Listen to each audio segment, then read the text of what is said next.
Tarbiyah Sunnah Channel. Lillah, nyunnah, merenah. Yuk belanja di Tarbiyah Sunnah Mart. Dengan belanja di Tarbiyah Sunnah Mart, Anda turut berpartisipasi dalam dakwah yang diselenggarakan YTS. Baik, bismillahirrahmanirrahim. Assalamualaikum warahmatullahi wabarakatuh. Alhamdulillahi rabbil alamin, wa bihi nasta'in ala umuri dunya waddin, wal aqibatu lil muttaqin, wa la udwana illa ala zalimin. Wa ashhadu an la ilaha illallah al-malikul haqqul mubin, wa ashhadu anna Muhammadan abduhu wa rasuluh, sadiqul wa'dil amin. Wassalatu wassalamu ala ashrafil anbiya'i wal mursalin wa ala alihi wa ashabihi ajma'in wa man tabi'ahum bi ihsanin ila yaumiddin wa ba'd. Alhamdulillah kita kembali berjumpa. Kita akan membahas tentang sujud tilawah. Yang dimaksud dengan sujud tilawah adalah sujud karena tilawah. Tilawah itu artinya bacaan. Ketika membaca ayat-ayat tertentu di dalam Al-Quran yang berisi perintah sujud, maka disunnahkan untuk melakukan sujud. Baik di dalam sholat atau di luar sholat, dan sujud ini disebut dengan sebutan sujud tilawah. Hukum dari sujud tilawah adalah sunnah muakkadah. Jangan sampai seorang muslim meninggalkannya. Sampai sebagian ulama menyatakan wajib. Siapa yang tidak sujud dia berdosa. Sebagian kecil. Tapi jumhur ulama, dan ini yang lebih benar, bahwa sujud tilawah itu hukumnya tidaklah wajib. Cuma sunnah.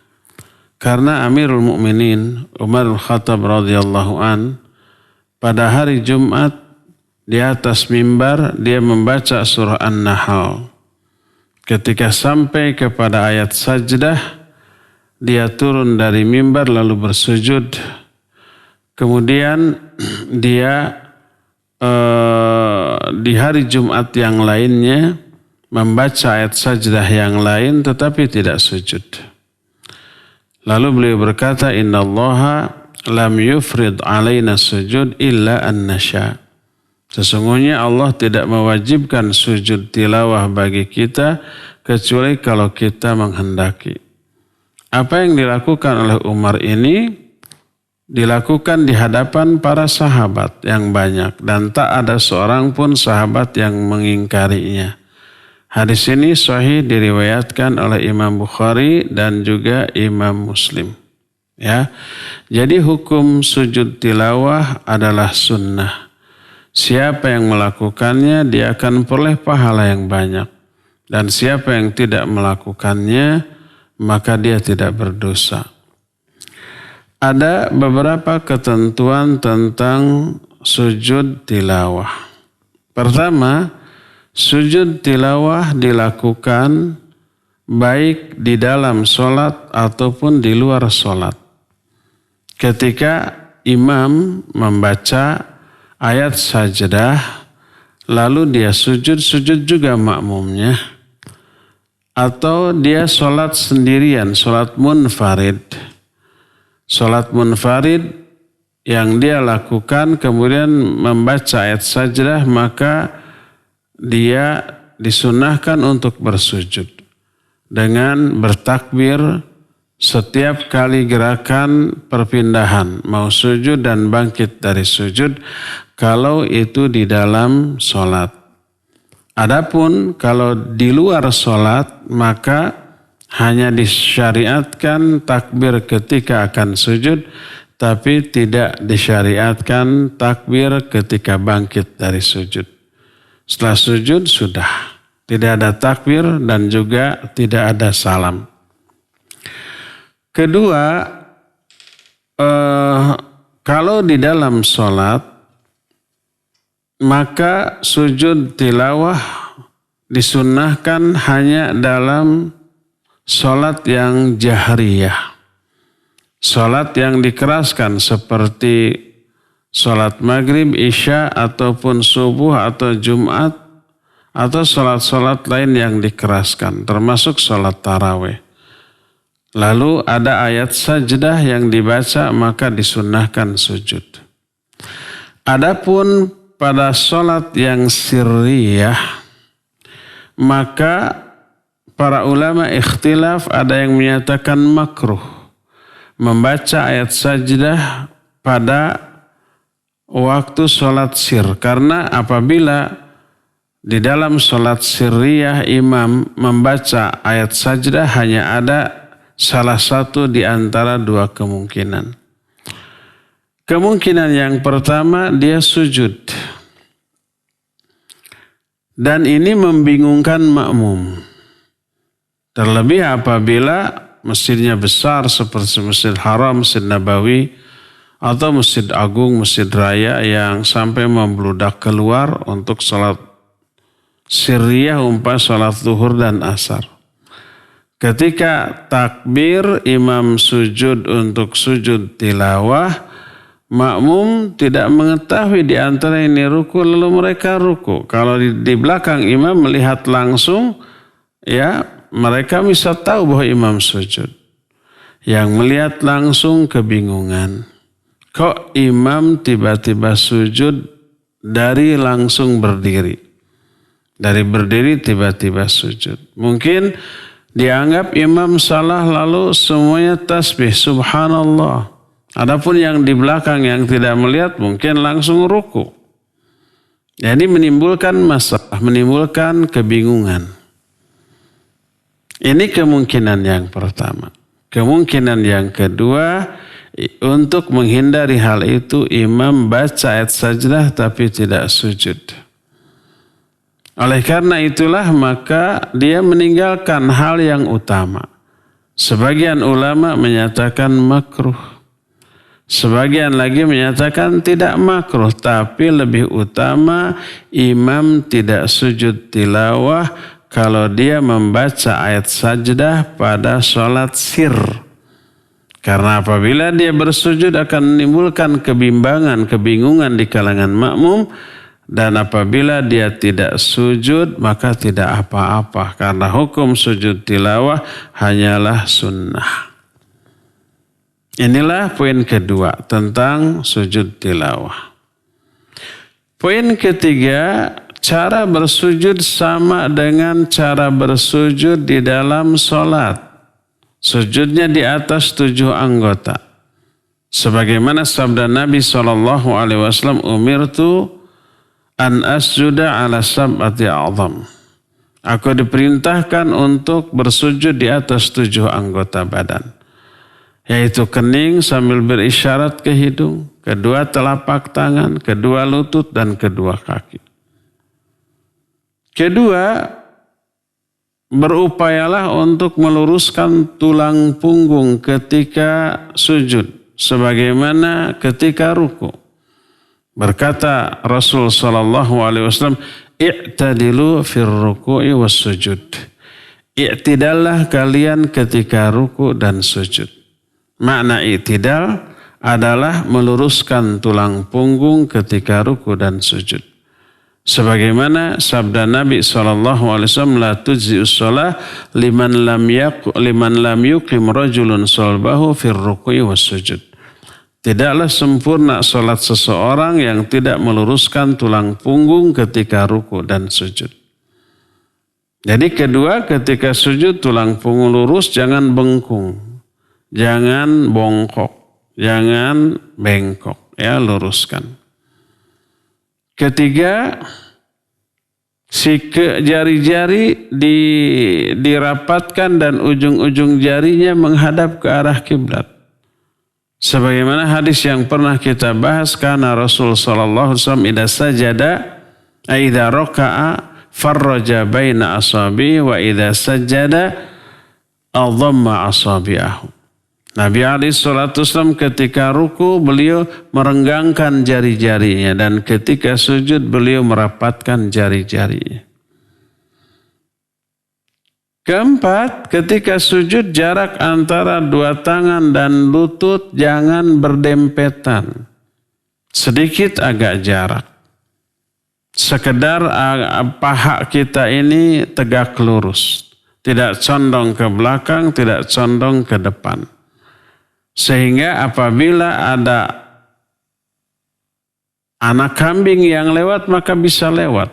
Dan itulah sujud Rasul SAW. Sebagaimana hadis yang pernah kita bahas, karena Rasul sallallahu alaihi wasallam idza sajada law marrat bahmatun tahta dhira'ihi lanafadat. Adalah Rasul alaihi salatu wasallam apabila beliau sujud, seandainya lewat seekor anak kambing di bawah perutnya pasti bisa lewat. Itu yang keempat. Kelimanya, jauhkan kedua sikut dari kedua rusuknya. Jauhkan, jangan rapat. Kecuali apabila di kiri kanan kita ada orang yang sama-sama sholat dalam sholat berjamaah, maka sewajarnya dan sememungkinkannya. Tidak boleh seseorang menghalangi orang lain ketika sujud dengan menghalangkan atau membuka kedua tangannya sehingga orang di kiri kanan kita mau sujud tidak bisa karena terhalang, ya. Atau minimalnya tidak nyaman. Keenamnya, kedua kaki rapat. Jangan renggang.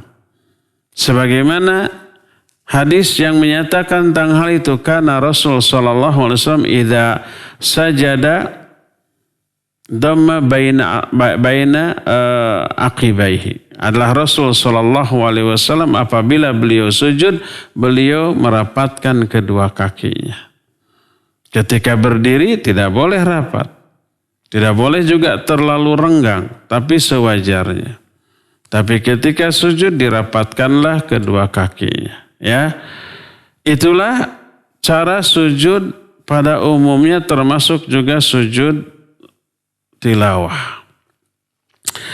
Poin keempatnya, ketika sujud doa yang dibaca pertama yang pokoknya adalah Subhana Rabbiyal A'la. Karena Nabi SAW menyatakan ij'aluha fi kulli sujudikum. Jadikan Subhana Rabbiyal A'la ini doa dalam setiap sujud kalian. Lalu minimal diulanglah 3 kali, lalu setelah itu barulah ada doa tambahan. Doa tambahannya, Allahumma laka sajadtu wa bika amantu wa alaika tawakkaltu sajada wajhi lilladzi khalaqahu wa sawwarahu wa syaqqa sam'ahu wa basarahu bihaulihi wa quwwatihi.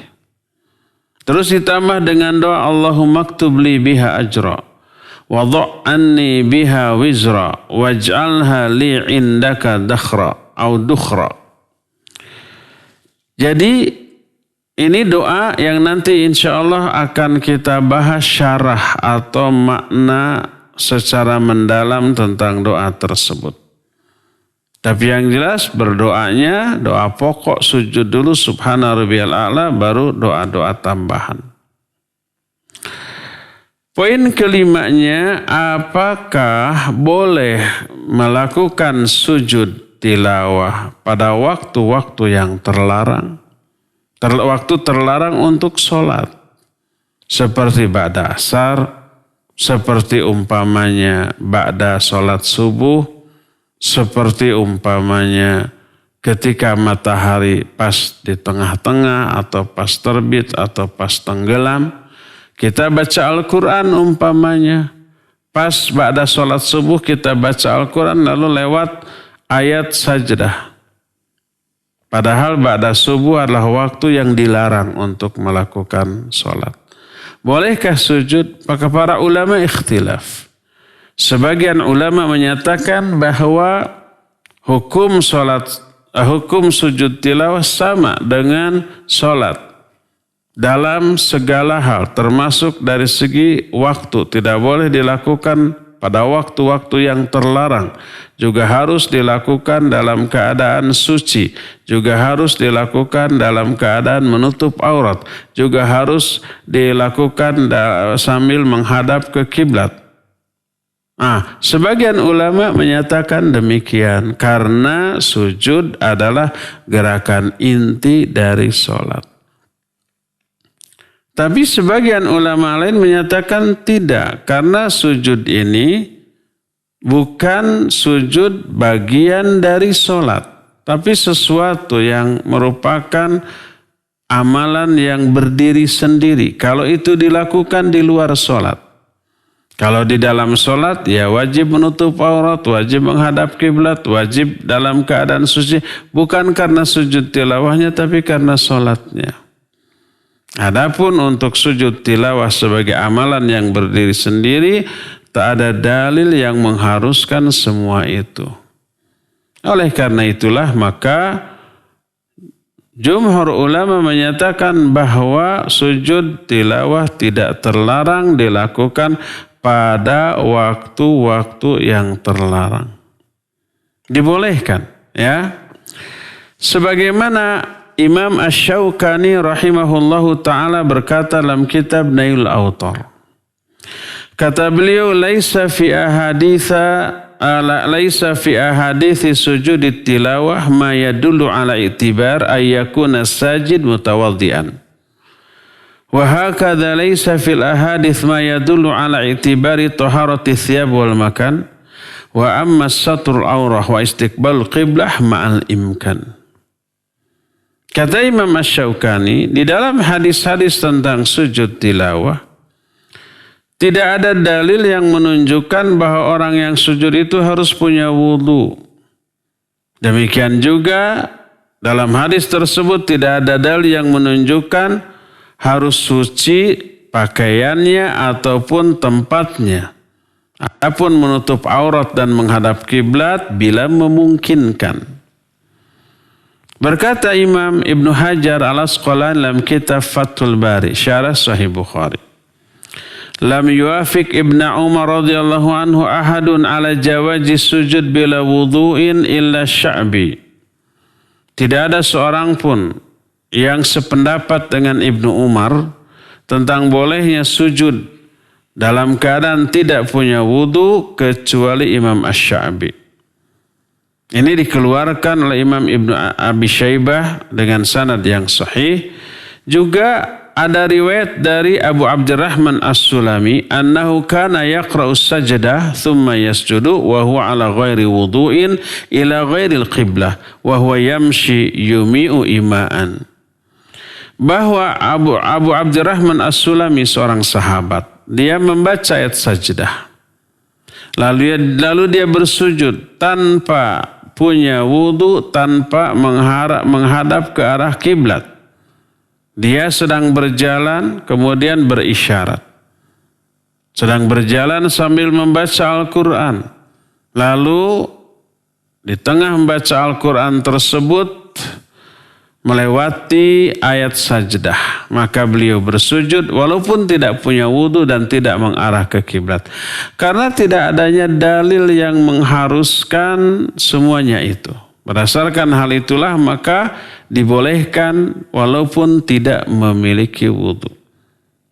Pernah kita sampaikan bahwa Nabi SAW membaca surah An-Najm. Dan ketika sampai pada akhir surat, fasjudu lillahi wa'budu, beliau sujud. Orang-orang yang melihatnya di jalan mereka pun sujud. Dan semuanya itu tidak mungkin mereka memiliki wudu semuanya. Dan ini menunjukkan bahwa diamnya Nabi dari hal itu menunjukkan tidak disyaratkan untuk memiliki wudu ketika akan melakukan sujud tilawah di luar sholat. Adapun makna dari doa sujud tilawah adalah ada beberapa kalimat. Ya. Pertama, setelah membaca Subhana Rabbiyal A'la, kita dianjurkan membaca Allahumma laka sajadtu wa bika amantu wa alaika tawakkaltu. Allahumma ya Allah laka sajadtu, hanya kepada Engkau aku bersujud. Ada hanyanya. Hanya kepada Engkau. Karena apa? Laka sajadtu, lakanya diawalkan daripada sajadtu. Kalau objek diawalkan daripada subjek dan predikat, objeknya kan laka, engkau. Sajadtu, aku bersujud, ini subjek dan predikat. Objeknya didahulukan daripada subjek dan predikat, memberi makna pengkhususan. Laka sajadtu, hanya kepada Engkau ya Allah aku sujud. Wa bika amantu, dan hanya kepada Engkau aku beriman. Wa alaika tawakkaltu, dan hanya kepada Engkau aku bertawakal. Lalu sajada wajhi lilladzi khalaqahu wa syaqqa sam'ahu wa basarahu bihaulihi wa quwwatihi. Sajada, sujudlah wajhi, wajahku. Kepada siapa? Lilladzi khalaqahu. Kepada yang telah menciptakan wajah ini. Siapa yang menciptakan wajah ini? Tentu saja Allah Azza wa Jalla. Wa syaqqa sam'ahu wa basarahu. Makna wasyaqqa di sini memfungsikan. Memfungsikan pendengarannya dan penglihatan yang ada di wajah ini. Jadi sujudlah wajah ini kepada yang telah menciptakan wajah ini dan telah memfungsikan baik pendengaran ataupun penglihatan. Pendengarannya normal mendengar. Penglihatannya berfungsi normal. Bisa melihat.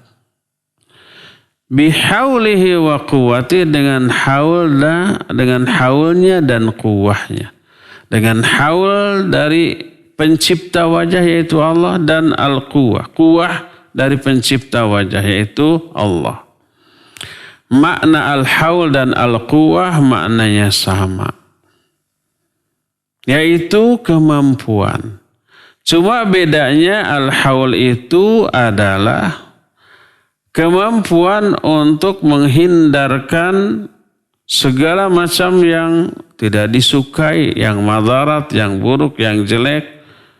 Sedangkan al-quwah itu kemampuan untuk memperoleh apa yang baik, apa yang manfaat. Sehingga makna bihaulihi wa quwwati ay bitahwilihi wa sarfihil afati anhuma. Makna bihaulihi yaitu dengan kemampuan dari Allah untuk menghindarkan baik mata atau pendengaran dari segala hal yang madarat, yang membahayakan baik secara hissi ataupun secara dini. Secara hissi yang membahayakan pendengaran dan penglihatan secara fisik, agar tidak berkurang kualitas pendengaran dan penglihatannya, tidak rabun, tidak plus, tidak minus, tidak silinder atau apalagi wal'iyadzubillah sampai kebutaan. Demikian juga pendengaran tidak berkurang apalagi sampai tuli. Itu aspek hissi. Juga dipalingkan dari keburukan dari aspek dini. Dini itu maksudnya agama. Jangan sampai mata atau pendengaran ini digunakan untuk hal-hal yang Allah haramkan. Untuk dilihat atau didengar. Dan yang sejenisnya. Adapun wa quwwatihi ay qudratihi bitsabat wal i'anah alaihima. Biquwwatihi, artinya dengan kekuasaan Allah, kemampuan yang Allah berikan untuk dua hal juga. Melakukan hal yang manfaat secara hissi ataupun secara dini.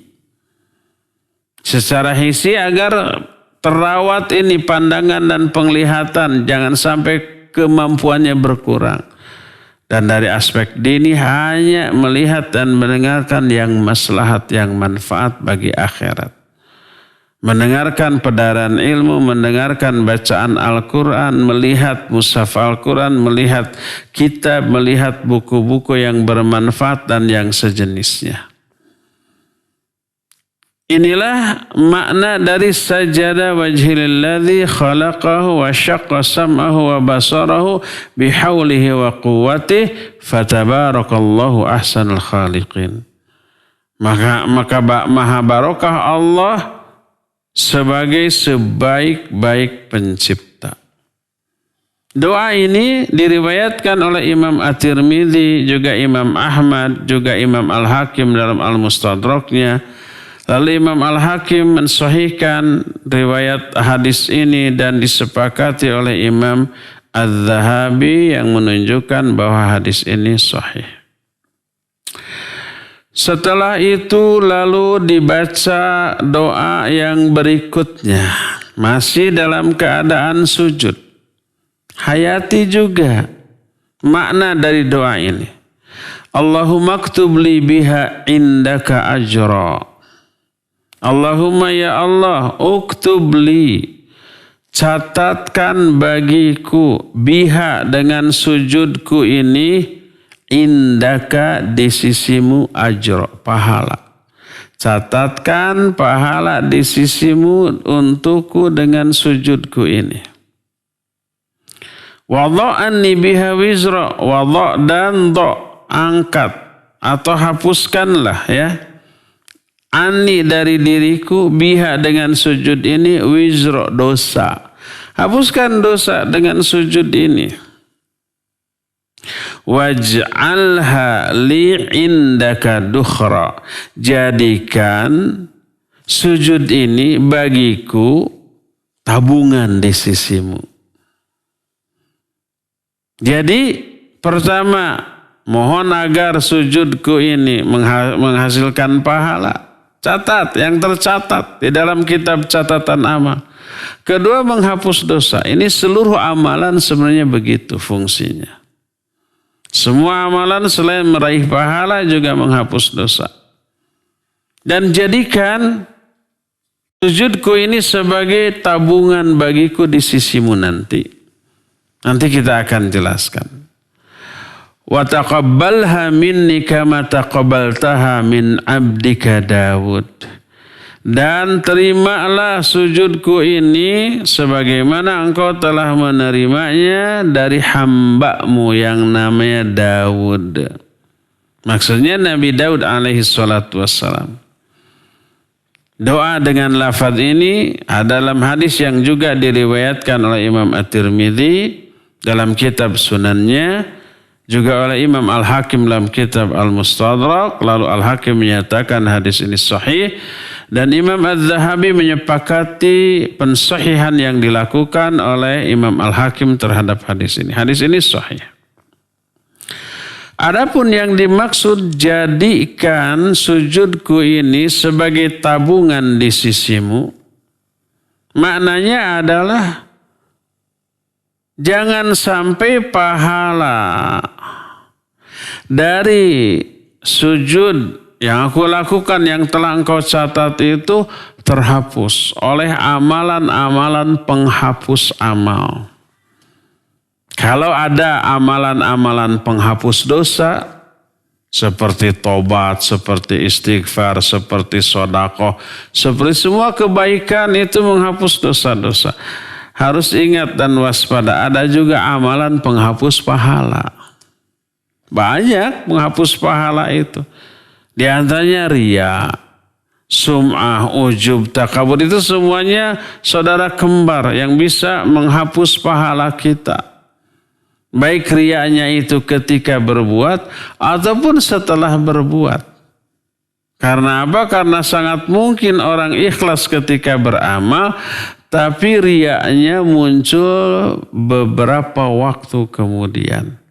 Bisa besoknya, lusanya, minggu depan, bulan depan, tahun depan, atau 10 tahun lagi. Waktu berbuatnya ikhlas. Tapi kemudian setahun kemudian diungkit dibicarakan, diberitahukan ke orang. Setahun yang lalu saya pernah tahajud, nikmat banget. Waktu tahajudnya ikhlas, tidak ingin dipuji. Setahun kemudian kita ekspos ke orang-orang. Dalam rangka ingin dipuji, dicap sebagai orang yang soleh. Sum'ah namanya. Itu bisa menghapus amal tahajud setahun yang lalu. Ya. Oleh karena itulah maka kalau ada penghapus dosa, ada juga amalan penghapus pahala. Di antara amalan penghapus pahala tentu saja amalan buruk ini.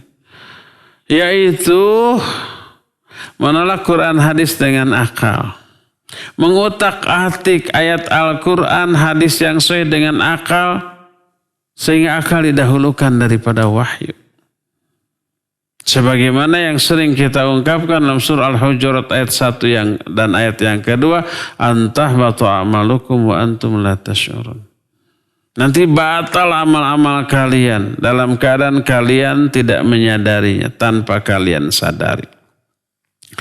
Oleh karena itulah yang dimaksud waj'alha li'indaka dukhra. Jadikan sujudku ini sebagai tabungan di sisimu.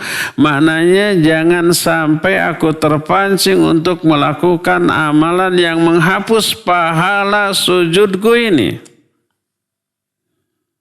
Ini maknanya. Jadi doa ini dalam sujud tilawah ini mengandung beberapa poin. Pertama, minta dicatatkan pahala atas sujud ini.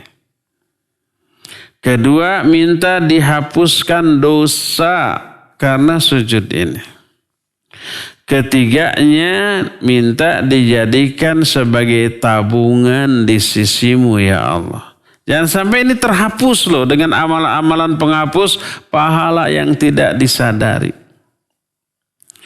Terus yang keempat, wa taqabbalha minni kama taqabbaltaha min abdika Daud.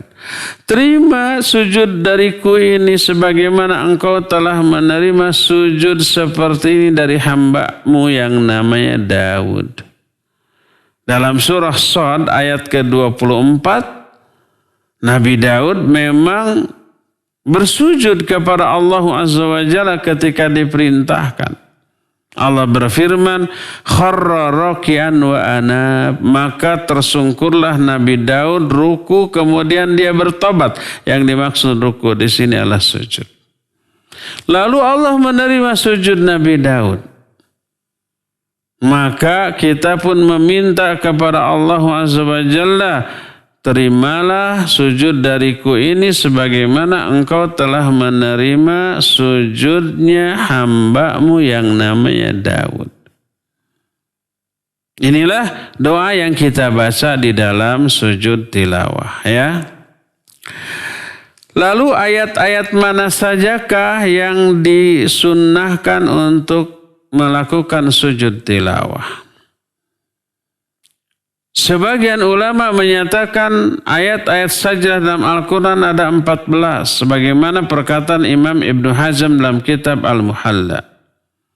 Beliau berkata, fil Qur'ani arba'ata asyarata sajadatan. Bahwa di dalam Al-Quran ada 14 ayat sajdah. Pertama ada di akhir surah Al-A'raf. Kemudian ada dalam surah Ar-Ra'd. Surah yang ke-11. Surah Al-A'raf yang ke-7. Surah ke-13, afwan. Kemudian ada lagi dalam surah An-Nahl, surah ke-16. Kemudian ada lagi dalam surah Al-Isra, surah ke-17.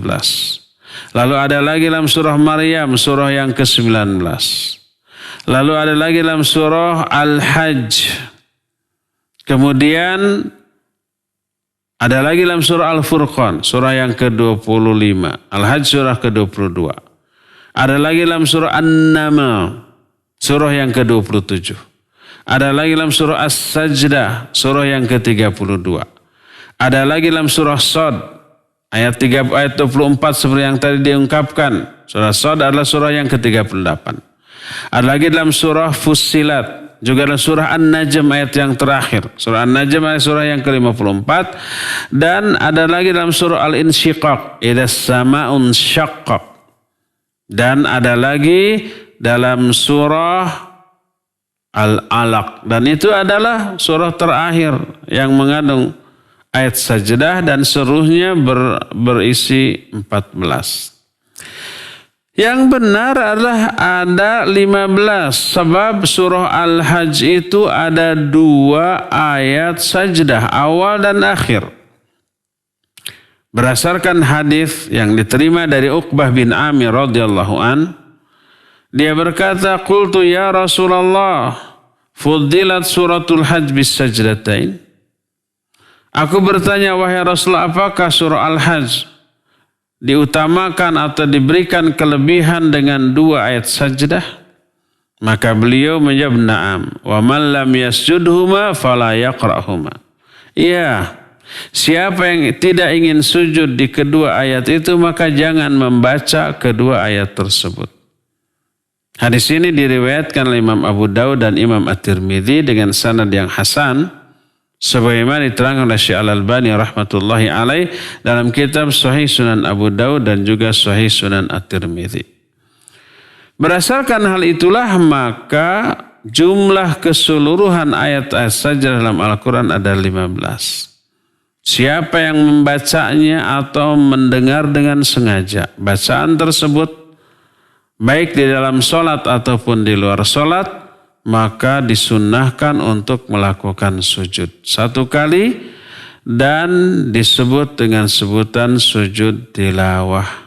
Yang doa pokoknya tetap subhana rabbiyal a'la, lalu ditambah dengan doa tambahan seperti yang diajarkan oleh Rasul SAW dalam doa yang sudah kita bahas tadi. Ya, inilah beberapa keterangan tentang sujud tilawah dan bagusnya kita harus melakukannya baik di dalam sholat ataupun di luar sholat. Ya, cukup ya penjelasan saya sampai di sini dan kita masih punya sisa waktu yang luang untuk bertanya jawab kepada Cepi Septina, saya anak Septian.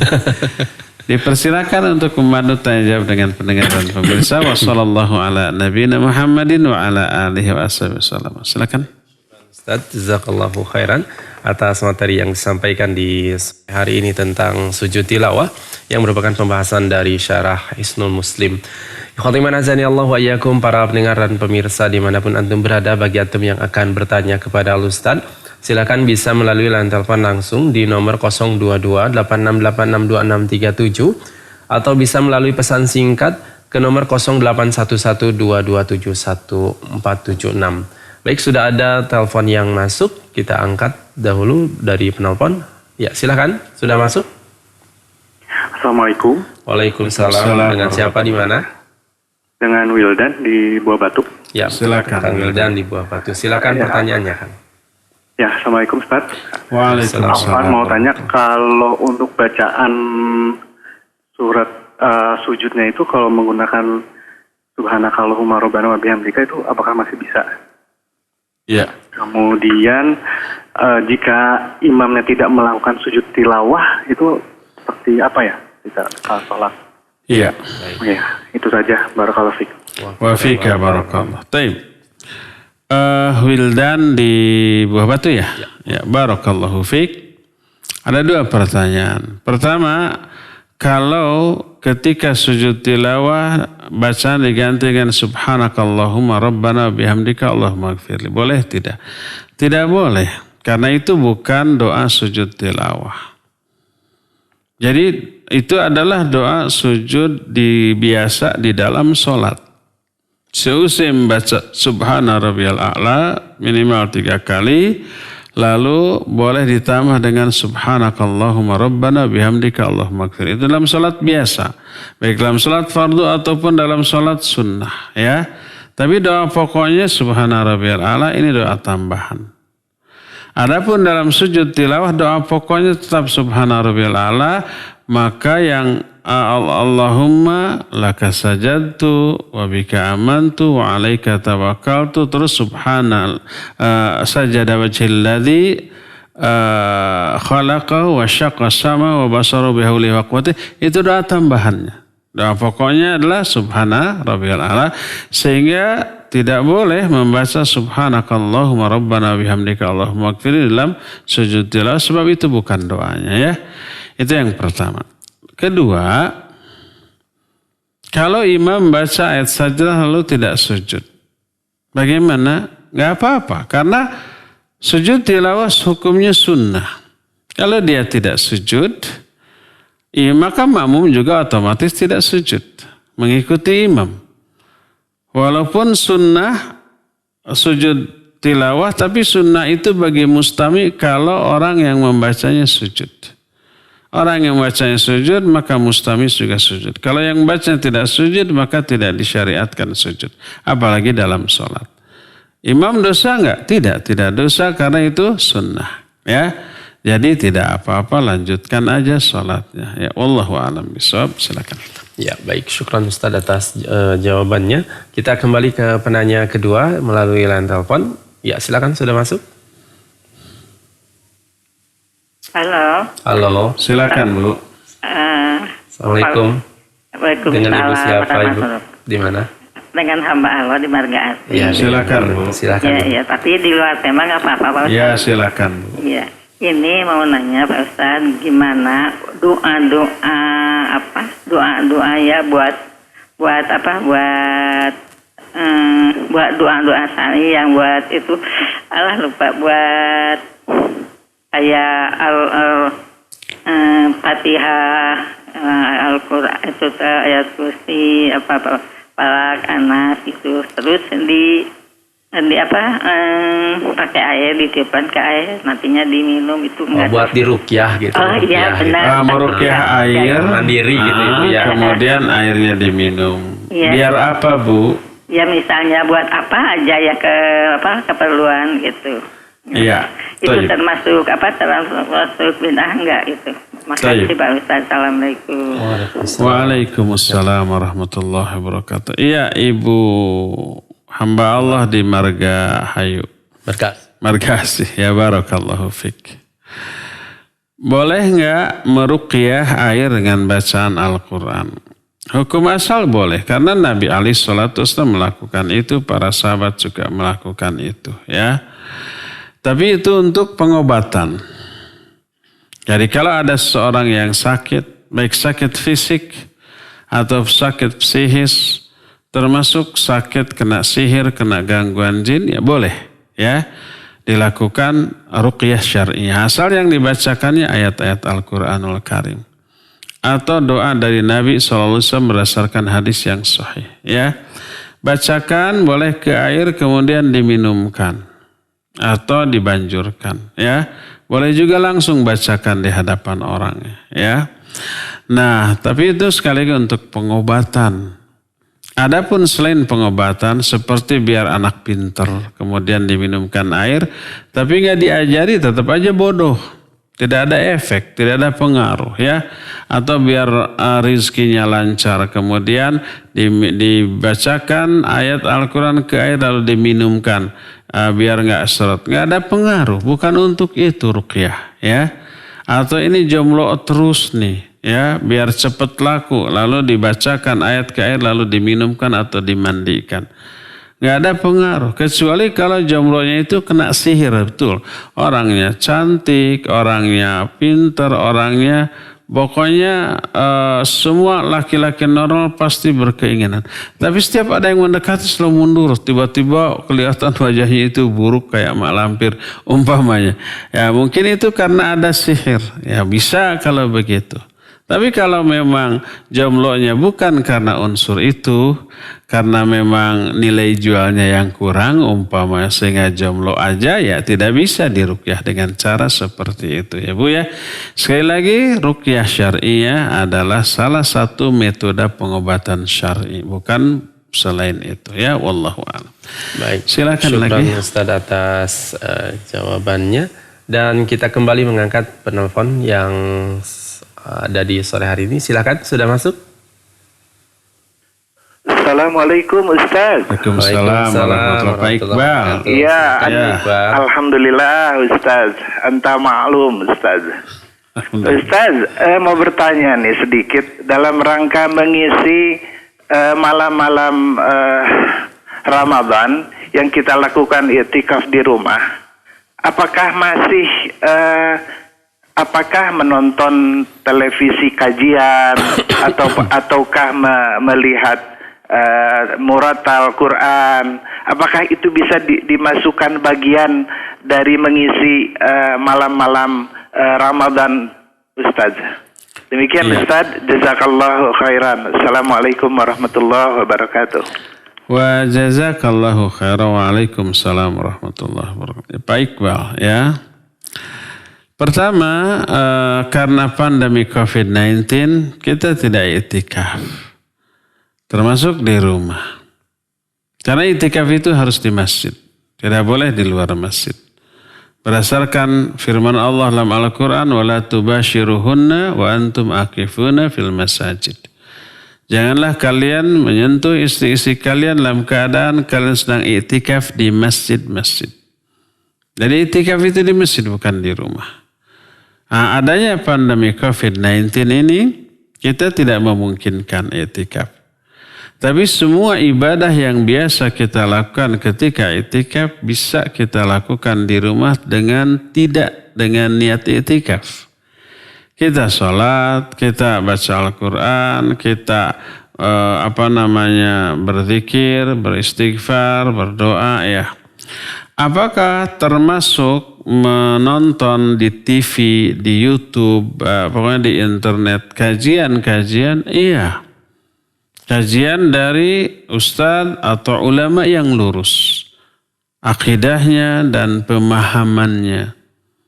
Apakah itu bernilai pahala? Bernilai karena sama dengan ngaji, sama dengan thalabul ilmi, atau dengar murattal. Ya, kalau kita sendiri baca mungkin sudah capek, lidah kita sudah keluh. Lalu kita setelah murattal dan kita menghayati, kita mengikuti bacaannya. Iya, boleh, bagus ya. Termasuk bagian dari ibadah dan amal soleh yang bisa diisikan. Tapi sebaik-baik amal adalah langsung kita yang membaca Al-Quran. Walaupun jelek asal benar gitu, tajwid makhraj, lagunya kurang enak, lebih utama dengan membaca sendiri daripada mendengarkan qori yang bagus. Karena unsur pengorbanan membaca jauh lebih besar, lebih berat daripada mendengarkan. Ya, jadi boleh saja Pak Iqbal, wallahu a'lam. Silakan lagi. Syukran Ustaz atas jawabannya, dan kita beralih ke penanya melalui pesan singkat. Dari Vini di Sarijadi. Assalamualaikum warahmatullahi wabarakatuh. Ustadz, bagaimana melakukan sujud tilawah di luar sholat saat membaca Al-Quran? Apakah harus bersuci terlebih dahulu dan menutup aurat? Silakan Ustadz. Iya. Sugi siapa? Vini. Vini di Sarijadi. Barakallahu fiik. Tadi sudah diterangkan. Pendapat yang lebih kuat berdasarkan nas athar riwayat yang tadi dijelaskan, bahwa sujud tilawah tidak harus memiliki wudhu. Sebagian lagi menyatakan tidak harus menutup aurat. Selama tidak terlalu terbuka auratnya. Jangan sampai wanita dalam keadaan memakai celana pendek saja gitu, terus pakai baju lekbong gitu ya, mendengar bacaan ayat terus ada ayat saja harus sujud dalam keadaan begitu ya. Kalau betul-betul mau mendengarkan Al-Quran dari orang lain dan sengaja mendengarkan, cobalah berpakaian yang sopan. Ya, adapun punya wudhu tidak harus memiliki wudhu. Jadi kalau kita sedang duduk, ada orang, kakak, adik, ibu, bapak, atau siapa saja yang sedang membaca Al-Quran karena enak kita dengar. Terus ternyata dia sujud karena lewat ayat sajdah, maka silakan kita sujud walaupun kita tidak sedang punya wudhu. Walaupun kita tidak sedang menutup aurat. Tadi disebutkan oleh Imam Asy-Syaukani, pendapat beliau, kalau memungkinkan tutup aurat dan menghadap kiblat. Tapi kalau tidak memungkinkan maka tidak apa-apa ya. Seperti itu. Wallahu a'lam bishawab. Ya, syukran Ustaz atas jawabannya. Kita kembali ke penanya melalui line telepon di nomor 02286862637. Ya, sudah masuk, silakan. Halo, Assalamualaikum. Waalaikumsalam. Dengan Bapak siapa di mana? Dengan Agus Bandung, Ustaz. Ya, Silakan, silakan Bapak Pak Agus. Begini, Ustaz. Terkait dengan sujud tilawah. Apabila kita membaca Al-Quran pada saat kita sedang sholat dan bacanya dalam keadaan sir, apakah kita sujud tilawah atau tidak? Dan apakah didahului dengan mengucap takbir karena kita akan bersujud begitu, Ustaz? Jadi kan kalau kita sholat setelah Fatihah kita baca surah itu disujud tilawah, tapi kita tidak membaca secara jahar tapi sir. Apakah itu diberlakukan juga sujud tilawah atau tidak? Dan apakah didahului dengan Allahu Akbar atau tidak? Begitu, Ustaz. Jazakallahu khairan, Ustaz. Oh iya, satu lagi, Ustaz. Kebetulan kan doa yang dihafal hanya yang Subhana Rabbiyal A'la. Apakah sudah cukup dengan itu saja atau harus ditambah dengan doa yang tadi Ustaz sampaikan yang Allahumma sajadtu itu, Ustaz? Baik. Syukran, Ustaz. Barakallahu fiik. Jazakallahu khairan. Wassalamualaikum warahmatullahi wabarakatuh. Wa fika barakallah wa jazakallahu khairan. Waalaikumsalam warahmatullahi wabarakatuh. Ya, Pak Agus di Bandung. Tadi sudah dijelaskan ketika sholat sir.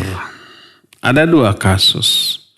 Kasus pertama, kita sebagai imam berjamaah dengan orang lain, maka sebagian ulama memakruhkan membaca ayat sajdah. Karena hanya akan ada dua kemungkinan. Mungkin dia harus sujud, ya, dan itu membingungkan makmum. Kedua, agar makmum tidak bingung, dia tidak sujud. Tapi ulama sebagian lagi menyatakan tidak makruh karena tidak sujud tidak dosa. Itu kan sunnah saja, ya.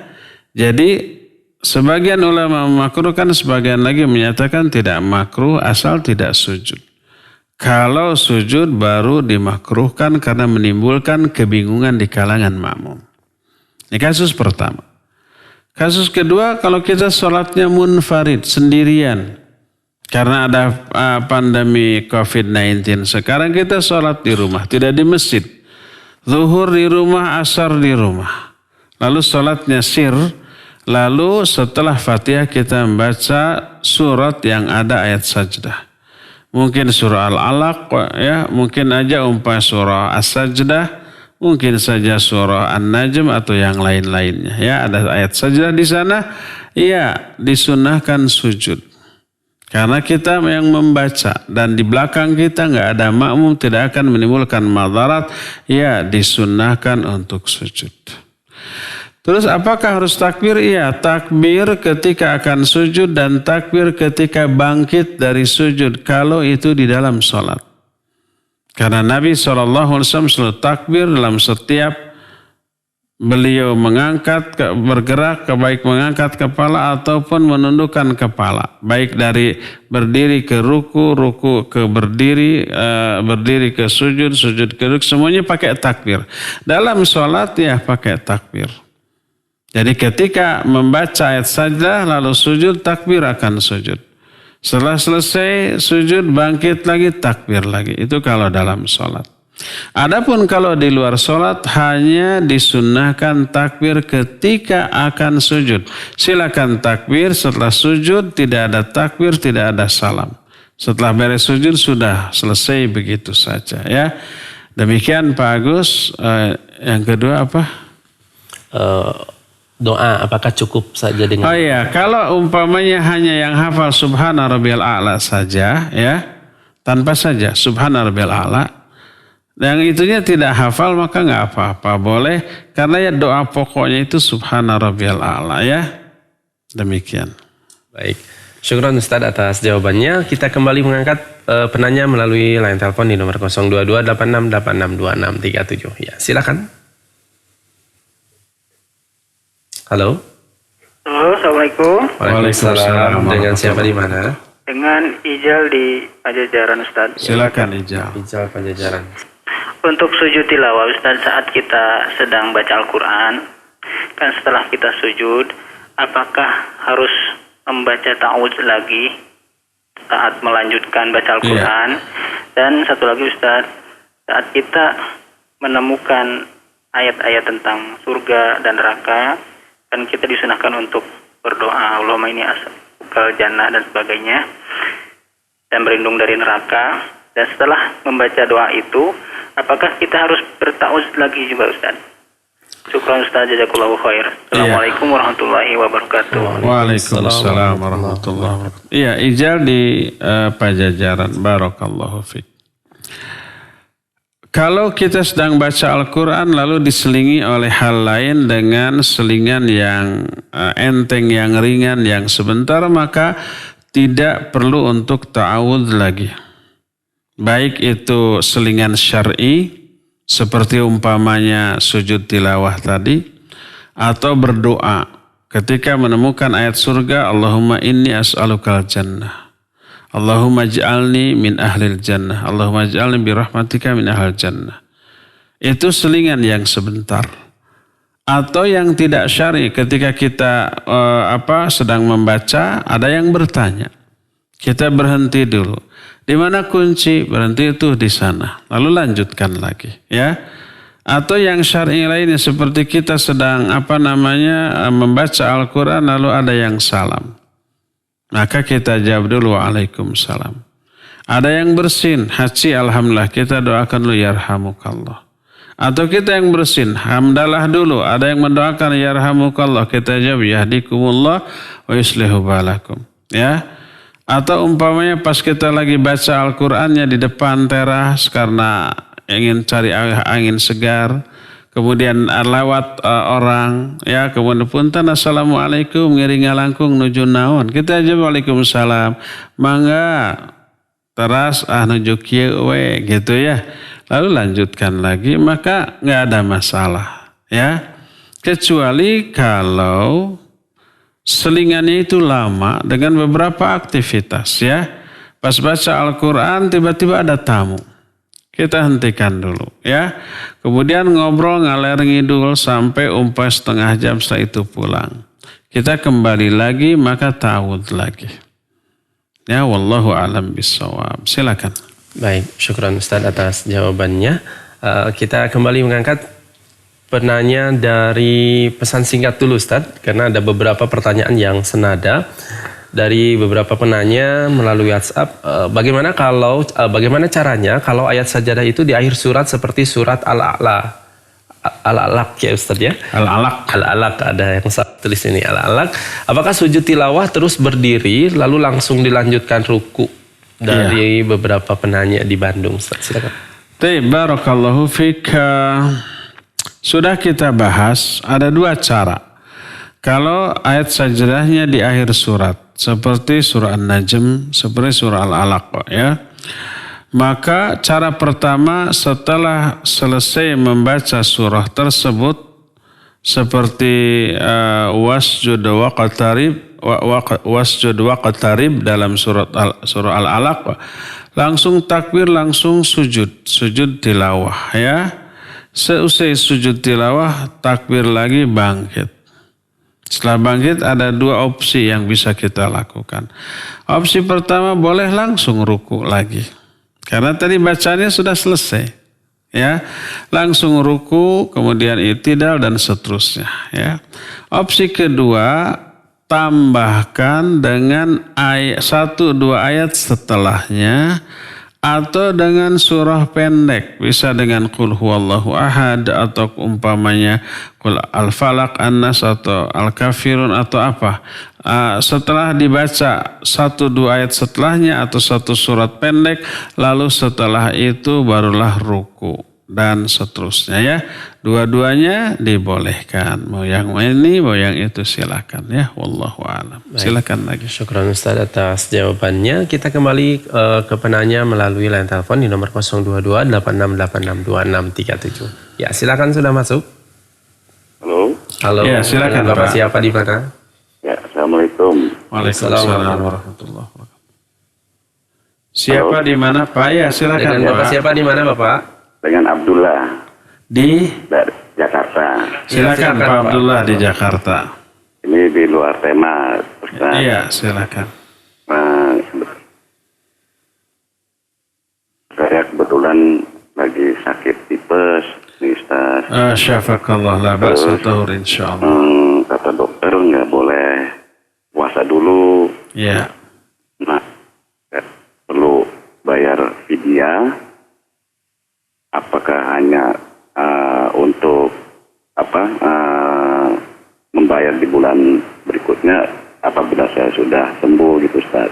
Iya. Itu aja Ustaz. Iya. Assalamualaikum. Waalaikumsalam warahmatullahi wabarakatuh. Ya, Pak Abdullah di Jakarta yang sedang sakit tipes ya. Semoga cepat sembuh ya. Allahumma rabban nasi adhibil ba's ishfi anta syafi la shifa illa shifa'uk. Shifaan la yughadiru saqama. Semoga Allah berikan kesabaran, ketabahan dan segera penyakitnya diangkat, segera sembuh, segera pulih seperti biasa ya. Apa pertanyaannya? Oh ya, apakah harus fidyah atau harus qadha? Kalau sakitnya mungkin sembuh ya, bukan sakit yang permanen seumur hidup atau sakit yang entah kapan sembuhnya. Dokter sendiri tidak bisa mengira-ngira karena parahnya ya. Jadi ini sakit tifus adalah sakit yang bisa sembuh ya. Insya Allah Pak nanti sembuh, maka tidak boleh fidyah tapi harus dibayar dengan qadha. Allah berfirman, wa in kana man kana minkum maridun aw ala safarin fa iddatun min ayyamin ukhra. Jadi siapa orang yang sakit atau safar lalu tidak saum, maka hendaklah mengganti di hari-hari lain sebanyak hari-hari yang dia tinggalkan. Jadi kalau Bapak selama sakit tipes tidak boleh saum, kata dokter, ini sampai 1 minggu atau 2 minggu, hitung Pak. Ya, catat jangan sampai lupa. Nanti setelah sembuh Syawal atau kapan saja, bila memungkinkan Bapak bayar dengan qadha. Saum lagi sebanyak hari-hari Bapak tidak saum selama sakit. Ya, tidak boleh dibayar dengan fidyah karena ketetapan untuk yang sakit dan yang safar adalah harus mengqadha bila sakitnya dimungkinkan sembuh. Kecuali kalau sakitnya permanen, yang kata dokter ini yang akan sembuh harus seumur hidup berobat, barulah dia menggantinya dengan qadha. Demikian Pak Abdullah, wallahu a'lam. Silakan lagi. Syukran Ustaz atas jawabannya. Dan kita kembali ke penanya melalui line telepon di nomor 02286862637. Silakan, sudah masuk? Ya, silakan. Silakan Pak. Assalamualaikum warahmatullahi. Ya, waalaikumsalam warahmatullahi wabarakatuh. Dan Kusnadi Permatatan. Siapa Pak? Kusnadi Permata. Kusnadi ya. Oh Pak Bapak Kusnadi Permata Cimahi ya. Iya betul. Silakan Pak Kusnadi. Ini Ustaz, mengingat zakat fitrah itu kan tidak boleh pakai uang ya. Ya. Kemudian panitia zakat inisiatif menyediakan beras dengan harga yang mahal dan yang murah. Iya. Nah, kemudian ketika ada muzaki baru yang membayar, ternyata beras yang mahal itu habis. Oleh panitia zakat inisiatif diterima dengan membeli beras murah dengan menambah timbangannya, misalnya harusnya 3 kilo karena ini berasnya murah, jadilah 4 kilo misalnya begitu. Apa itu dibolehkan Ustaz? Saja Ustaz. Terima kasih. Assalamualaikum warahmatullahi wabarakatuh. Waalaikumsalam warahmatullahi wabarakatuh. Ya, barakallahu fiik Pak Kusnadi di Permata Cimahi ya. Sebaiknya panitia menyediakan stok yang cukup. Lebih baik lebih ya tersisa daripada kurang. Tapi andai ya kondisinya tidak memungkinkan, stoknya disiapkan cukup, diperkirakan ada sisa lebih lah. Ternyata di luar dugaan membludak. Sementara waktu untuk membeli yang bagus lagi sudah tidak memungkinkan. Malam takbiran itu sudah tutup semua toko. Sudah persiapan lebaran ya, tidak bisa lagi. Ya apa boleh buat kalau memang demikian, semaksimal yang kita bisa ya. Belikan sejumlah uang yang ada Umpamanya walaupun menjadi 5 kilo, tadinya harusnya 3 kilo, tapi karena kualitas berasnya lebih murah, akhirnya dibelikan semua. Ya, itu lebih baik daripada dibelikan 3 kilo, uang sisanya kemudian dipakai yang lain-lain. Ini juga yang terjadi, kita banyak ketitipan zakat fitrah dari kaum muslimin di negeri-negeri kafir, di Eropa, di Amerika yang harga berasnya jauh lebih mahal dari kita. Jadi 3 kilo di sana, ya harga 3 kilo di sana kalau diberikan di sini bisa sekarung dengan kualitas beras terbagus, ya. Nah, kita tidak bisa kalau begitu belikan 3 kilo, uangnya sisanya banyak untuk kita. Nggak boleh khianat kalau begitu. Kita belikan seluruhnya ke beras yang terbagus yang ada di kita. Ya, terbagus di kita paling berapa? Paling 15 ribuan gitu ya. Kalau di supermarket ya ada ya yang 20 ribu gitu. Kali 3, 60 ribu.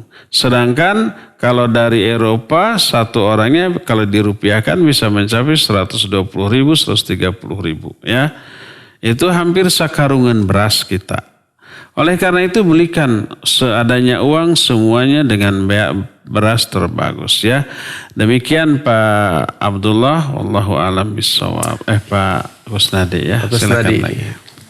Ya, baik. Syukran Ustaz atas jawabannya. Dan kita beralih ke penanya melalui pesan singkat dulu Ustaz dari Umu Ibrahim di Bandung.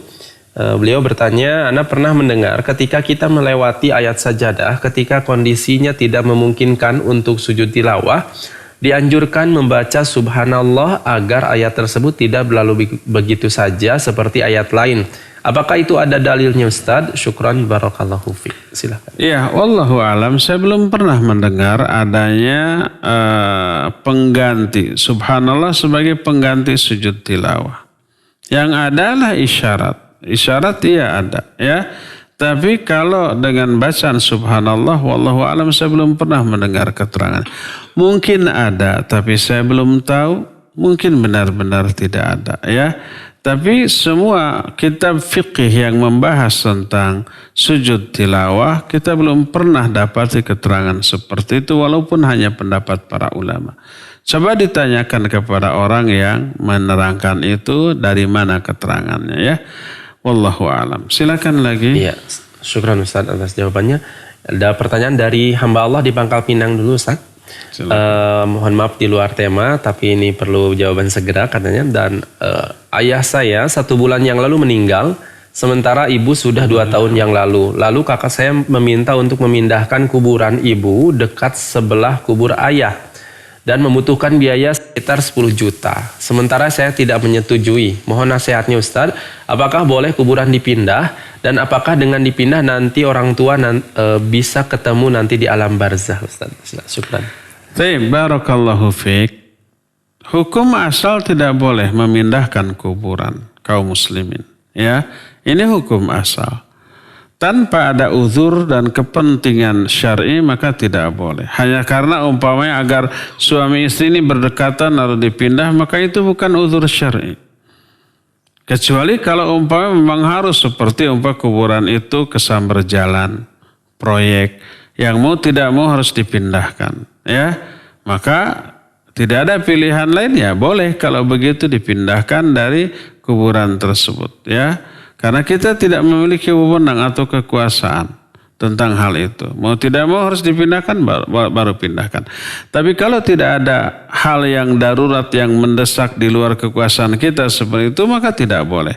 Dengan alasan supaya suami istri ini berdekatan, ya. Kenapa tidak dari awal saja dikuburkan secara berdekatan? Adapun kalau sudah terjadi, sudahlah terjadi. Sehingga kalau ada usulan dari kakak, dari saudara, yuk pindahkan agar berdekatan, agar bisa ngobrol nanti di alam kubur, jangan disetujui, ya. Jangan disetujui karena memang syariat melarang. Kenapa melarang? Pertama, karena di dalam hal itu ada unsur menyakiti. Jadi nanti si tulang belulangnya akan terpisah-pisah, akan patah-patah dan seterusnya, ya. Dan itu menyakiti mayat setelah kematiannya sama dengan menyakiti orang itu ketika hidupnya. Maka tidak boleh, ya. Jangan disetujui. Wallahu a'lam. Syukran Ustaz atas jawabannya. Kita kembali ke penanya melalui line telepon di nomor 02286862637. Silakan, sudah masuk. Halo. Halo. Assalamualaikum. Waalaikumsalam warahmatullahi wabarakatuh. Dengan Bapak siapa di mana? Mau tanya dengan Tugiman Pak Tugiman di Bandung. Ya, silakan Pak Bapak. Tugiman. Ya, mau tanya di luar tema Ustaz. Silakan. Kalau sujud sujud sahwi itu yang lupa. Nah, terus diingatkan oleh makmum, imam itu. Apakah ada kewajiban sujud sahwi lagi nggak? Misalnya dia terlewatkan satu rukun, kemudian dia diingatkan oleh makmum dengan subhanallah, kemudian dia kembali ke posisi awalnya, apa itu masih tetap sujud sahwi atau tidak? Iya. Jadi mungkin Ustaz, jazakallahu khair. Iya, jazakallahu khair. Pak Tugiman di Bandung, barakallahu fiik. Sujud sahwi hanya berlaku kalau yang terlewat itu wajib sholat dan bukan rukun sholat. Kalau rukun sholat seperti baca Fatihah, seperti ruku, seperti sujud, seperti i'tidal, itu rukun sholat itu tidak bisa dilewat walaupun lupa. Walaupun umpamanya tidak sengaja. Ya, maka tidak sah sholatnya. Nah, sujud sahwi hanya boleh dilakukan kalau yang kelewat itu adalah wajib sholat. Di antara wajib sholat itu contohnya adalah tahiyat awal, tasyahud awal lupa, lalu terlewat, maka nggak perlu dibatalkan, nggak perlu diulang, lanjutkan sholatnya, lalu sebelum salam lakukan dulu sujud sahwi 2 kali, ya, lalu baru salam setelah itu. Nah sekarang kalau umpamanya imam setelah rakaat kedua harusnya dia duduk tahiyat awal. Tapi karena lupa dia tiba-tiba langsung berdiri lagi. Begitu berdiri diingatkan oleh makmum subhanallah. Apa yang harus dilakukan oleh si imam? Apakah kembali duduk atau lanjutkan? Tergantung. Kalau dia sudah berdiri tegak, sudah sedekap, lalu makmum subhanallah, jangan kembali tapi lanjutkan. Dan si makmum jangan ngeyel subhanallah. Subhanallah sambil duduk tahiyat awal. Imam terus melanjutkan. Ya, karena memang demikianlah harusnya kalau dia sudah tegak.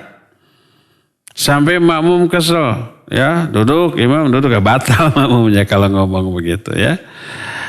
Maka makmum ikuti saja imam, teruskan berdiri, ya, teruskan ke rakaat ketiga dan keempat, lalu sebelum salam melakukan sujud sahwi. Imam sujud sahwi diikuti oleh makmum juga sujud sahwi. Itu kalau posisinya sudah tegak berdiri.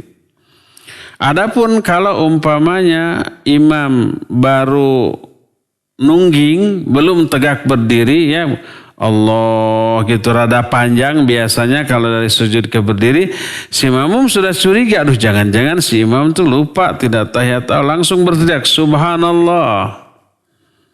Maka imam harus kembali duduk. Tidak boleh melanjutkan karena dia belum tegak berdiri, ya. Belum sampai ke gerakan yang berikutnya, baru di tengah jalan. Sudah diingatkan, baik dia ingat sendiri, oh lupa, belum tahiyat awal. Akhirnya duduk lagi atau diingatkan oleh makmum, maka duduklah. Berarti imam itu tidak salah dan tidak harus sujud sahwi. Karena tidak ada penambahan gerakan apapun dan tidak ada pengurangan gerakan apapun. Ya, tidak harus sujud sahwi. Demikian Pak Tugiman, wallahu a'lam bishawab. Silakan lagi. Baik, syukran Ustaz atas jawabannya. Kita kembali ke penanya melalui line telepon yang sudah masuk. Ya, silakan. Halo. Assalamualaikum. Waalaikumsalam. Dengan Ibu siapa di mana? Eka dari Marga Asih, Ustaz. Silakan Eka. Assalamualaikum, Ustaz. Waalaikumsalam warahmatullahi wabarakatuh. Saya mau menanyakan. Kebetulan sekali saya itu ditunjuk sebagai RT di lingkungan saya. Ketua RT, Bu? Iya Pak. Nah, ini ada usul dari warga untuk mengadakan sholat id khusus RT. Saya nggak ngerti apa yang harus saya lakukan. Apa benar itu Ustadz? Itu aja yang saya tanyakan. Apa bisa gitu Ustadz?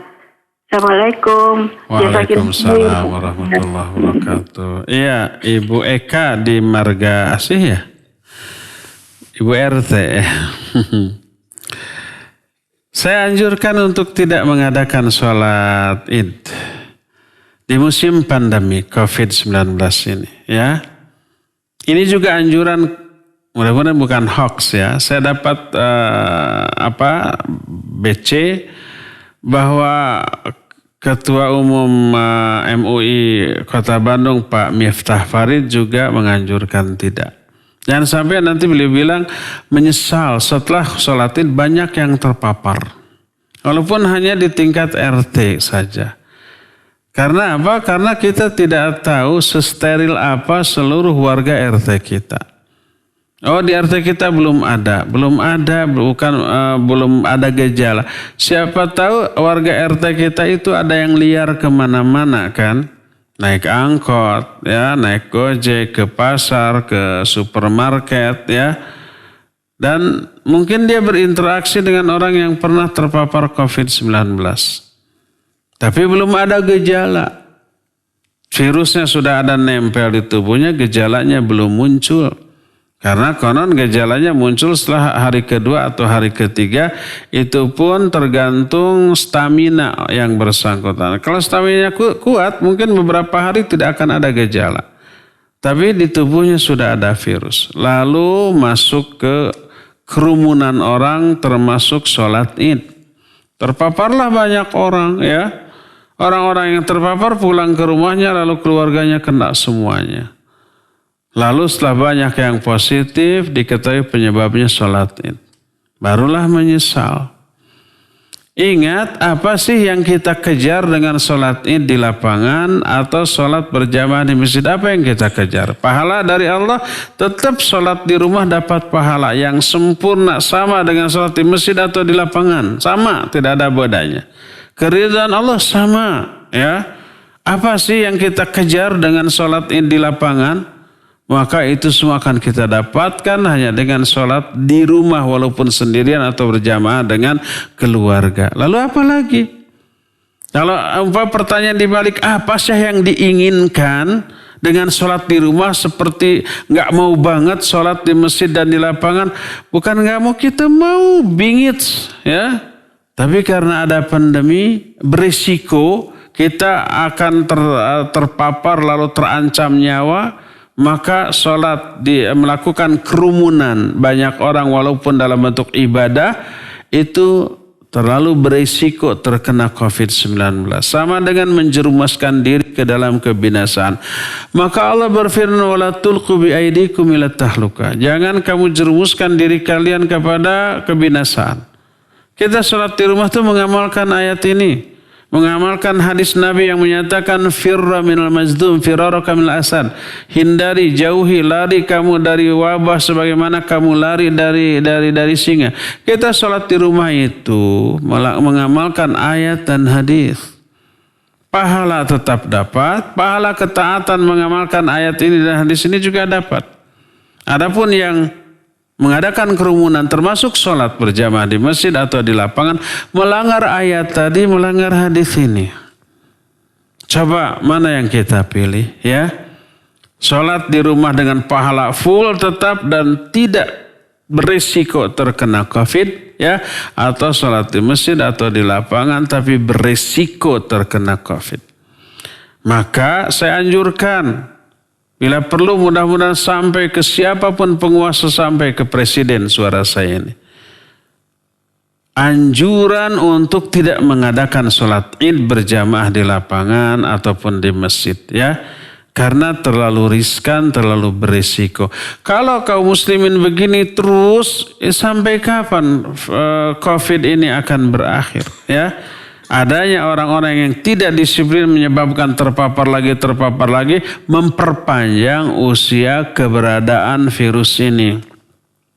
Sudah hampir habis, sudah hampir selesai, dibuka lagi PSBB, dibuka lagi lockdown, dibuka lagi mal-mal dan seterusnya, dibuka lagi, dibolehkan lagi mudik. Atau yang tinggal 1-2 itu menyebar lagi, banyak lagi, terjadilah penyebaran COVID-19 gelombang kedua.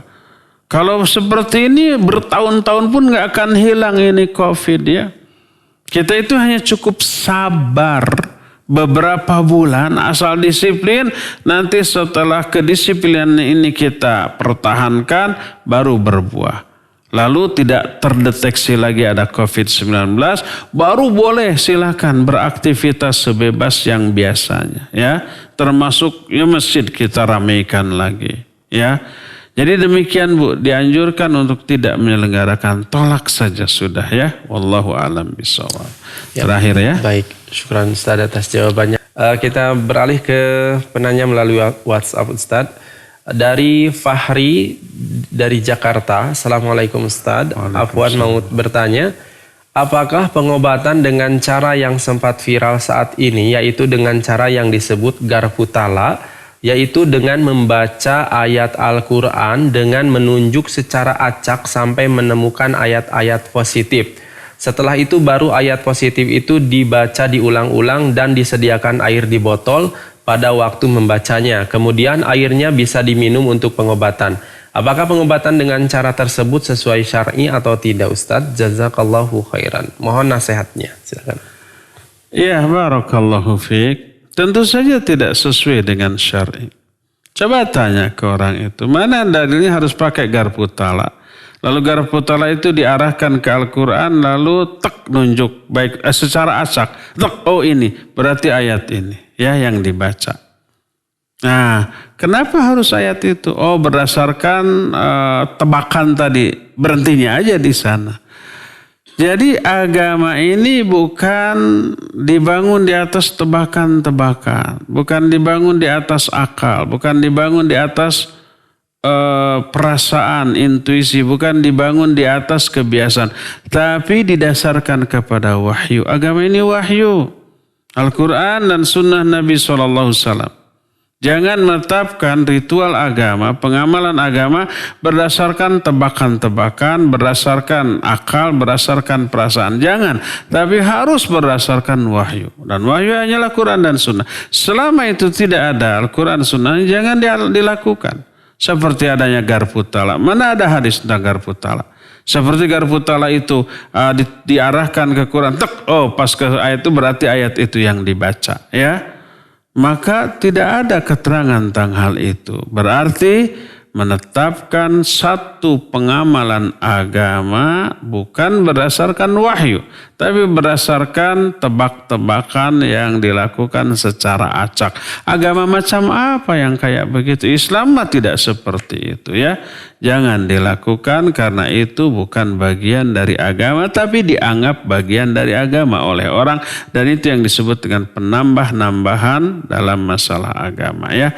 Cukup sekian saja, insya Allah kita akan berjumpa kembali di hari Senin ya. Kalau besok libur, insya Allah hari Senin kita berjumpa kembali di gelombang dan waktu yang sama. Subhanakallahum bihamdik, asyhadu an la ilaha illa anta, astaghfiruka wa atubu ilaik. Walhamdulillahi rabbil alamin. Wassalamualaikum warahmatullahi wabarakatuh.